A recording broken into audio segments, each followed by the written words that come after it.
Il y a 10 ou 15 ans, l'idée d'obtenir une résidence à l'étranger, sans trop se compliquer la vie, paraissait presque banale. Certains pays acceptaient des dossiers légers, des preuves de revenus assez simples, parfois un investissement limité, et l'administration fermait volontiers les yeux sur une présence réelle, très faible. Beaucoup ont commencé à croire qu'une résidence était une sorte de carte de secours, un titre que l'on pouvait obtenir, ranger dans un tiroir et ressortir en cas de besoin. Aujourd'hui, cette époque se termine. Les résidences faciles disparaissent, non pas parce que les pays sont devenus méchants ou hostiles, mais parce que le monde a changé de logique. Pour comprendre ce qui se passe, il faut sortir des listes de pays et regarder le mouvement global. Le vrai sujet n'est pas quel pays est encore simple, mais pourquoi presque tous les pays deviennent plus stricts et pourquoi ça va continuer. On peut résumer cela en une phrase.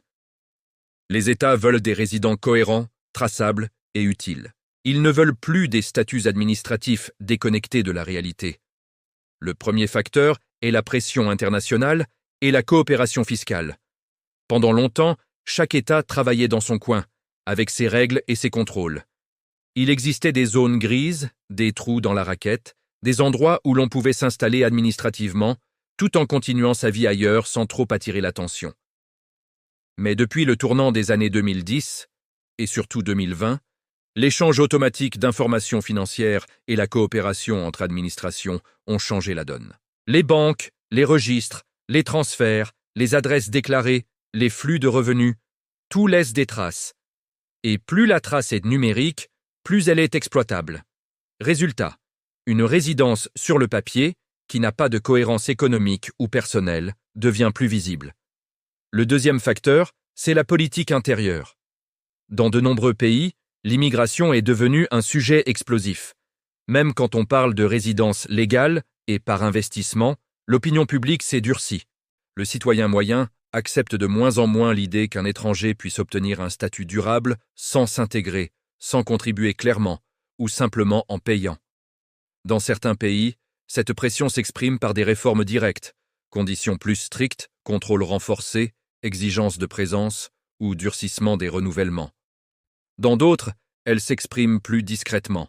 L'administration applique la loi de façon plus sévère, ralentit les dossiers, demande plus de documents, multiplie les vérifications. Dans les deux cas, la conséquence est la même. Ce qui était simple devient incertain. Le troisième facteur est économique. Beaucoup de programmes de résidence ont été conçus comme des outils pour attirer des capitaux et des personnes solvables. Mais les États ont appris, parfois à leurs dépens, que les résidents purement administratifs apportent moins que prévu. Une personne qui obtient une résidence mais ne vient jamais, n'achète pas de logement, ne consomme pas, ne crée pas d'entreprise locale, ne scolarise pas ses enfants et ne participe pas à l'économie du pays. Au mieux, elle paye des frais et quelques dépenses initiales. Au pire, elle augmente la charge administrative et l'exposition du pays à des critiques internationales. Donc les États réorientent leurs programmes vers ce qui est réellement rentable. L'investissement productif, l'implantation, la création d'emplois, ou au minimum une présence régulière qui justifie le statut. Ce changement de logique est particulièrement visible dans la différence entre deux époques.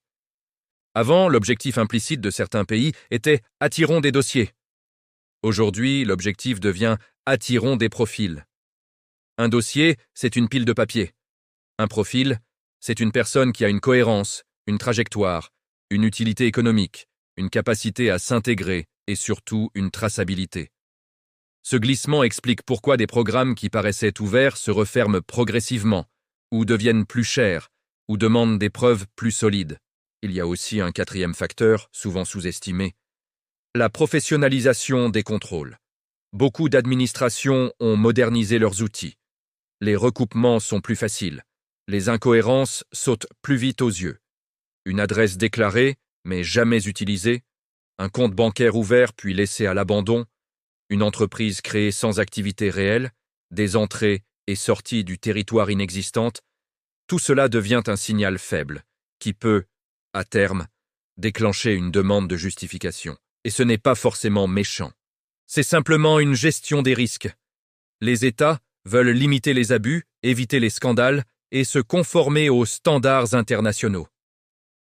À ce stade, il faut clarifier une confusion très fréquente. Résidence administrative et résidence fiscale ne sont pas la même chose. Beaucoup de gens pensent que la résidence administrative est une sorte de levier qui déplace automatiquement la fiscalité. Ce n'est pas vrai. La résidence fiscale dépend généralement d'un faisceau d'indices: présence sur le territoire, foyer, centre des intérêts économiques, lieu de travail, famille, patrimoine, etc. On peut avoir une carte de résident dans un pays et rester résident fiscal ailleurs si sa vie réelle, ses attaches et ses intérêts principaux restent ailleurs.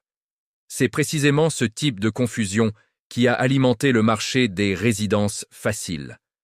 Des vendeurs ont promis plus que ce que le droit permettait réellement, et les États ont fini par réagir. Un autre point est rarement dit clairement. Même quand un pays délivre un statut permanent ou long terme, il existe presque toujours une notion implicite de lien. Ce lien peut être une présence minimale, une adresse, un compte bancaire, une activité économique, un renouvellement périodique ou simplement une absence limitée. Le fantasme de la résidence éternelle, totalement passive, sans aucune contrainte, est une exception, pas la règle. Et même quand cette exception existe, elle a tendance à se réduire parce qu'elle devient un aimant à abus. On pourrait alors se demander « Donc c'est fini ?» Non, ce n'est pas fini, mais c'est différent. Le monde ne ferme pas toutes les portes, il change les règles du jeu.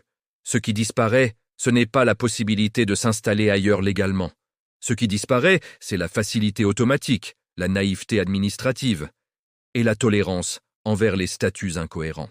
Aujourd'hui, une stratégie internationale durable repose sur la cohérence. Les États acceptent volontiers les gens qui peuvent expliquer clairement pourquoi ils sont là, ce qu'ils font, comment ils vivent et comment ils s'intègrent dans le cadre légal local. C'est d'ailleurs pour cela qu'on voit deux tendances simultanées. D'un côté, certains programmes grand public se durcissent ou disparaissent.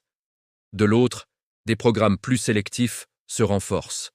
Visa pour entrepreneurs, talents, investisseurs réels, retraités solvables ou résidences liées à des projets économiques. Le filtrage devient plus intelligent.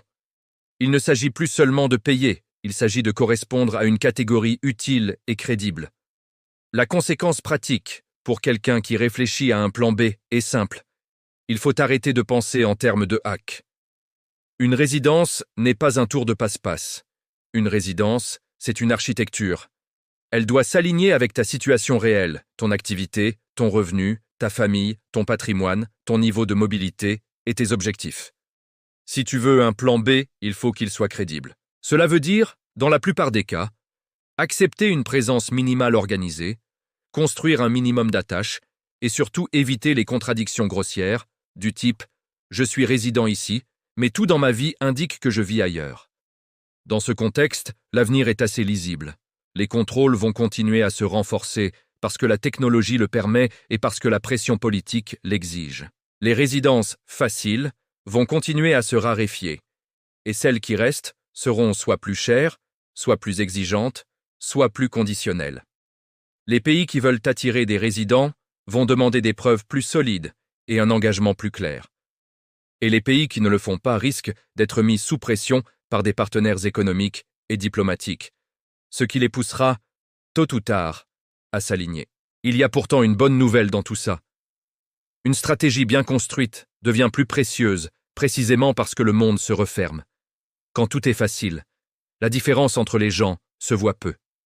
Quand tout devient difficile, ceux qui ont anticipé et structuré proprement prennent de l'avance.